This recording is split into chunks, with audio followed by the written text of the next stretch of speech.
Mayad ayad gino nga hapon mga kasimanoa live kita makaron sa Kalibo Katedral. Kung siin nga ni makaron nga hapon haya pag dawhon sa Manila no si Sir Johnny Dayang, kung siin nga ni ito ra naga ito ra pagadawhon sa anak ng panimay ita nakarang mga unga.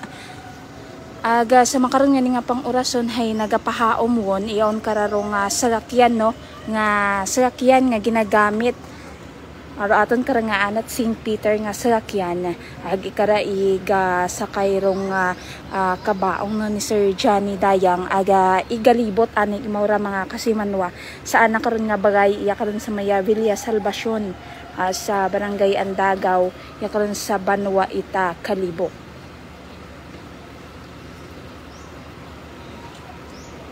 Pagkatapos sa paglibot, pag-agi sa anak karang bagay una karon sa Maya Barangay Andagaw haya pagadiretso ta imorayinda sa airport aga igadaga sa Manila mga kasimanwa.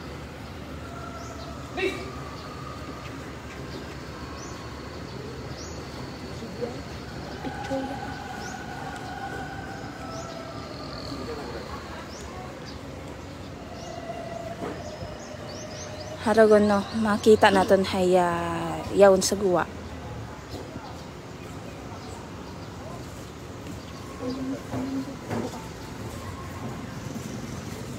Sa likod kara kasunod roan na kara nga mga pamilya. Roan na nga unga.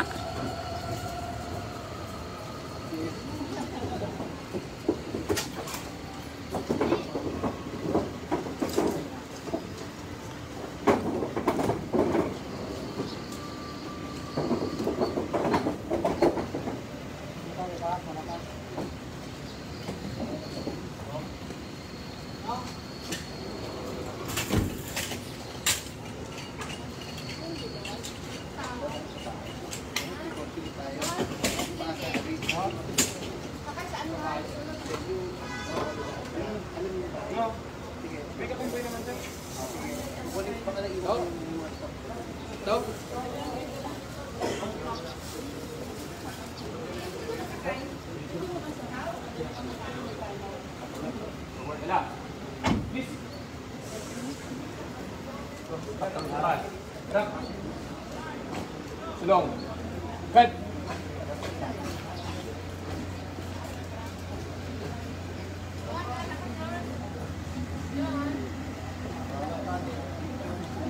Ikaw na sakay.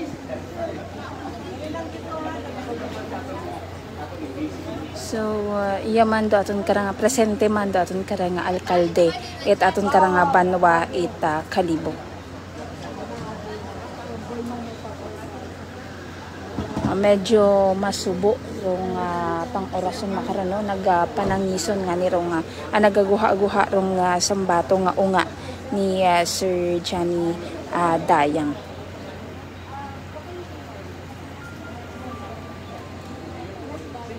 Sa umano mga kasimanwa bago raya gadaga sa airport hay ray karon nga mga sasakyan nga kusiin man nakasakay anda karang mga unga roan karang mga unga aga roanda karon nga mga iba pang mga pamilya.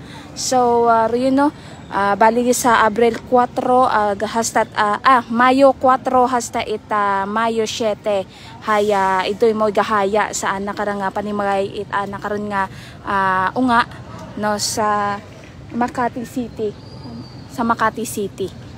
So rin malang mga kasimanwa ro aton karang balita no maghalinya kada sa aton nga area of responsibility with the kasimanwa nga Vanessa Jane Paderes at ako man si kasimanwang Jenny Lingano it Energy FM Kalibo kasimanwa ko palangga ko.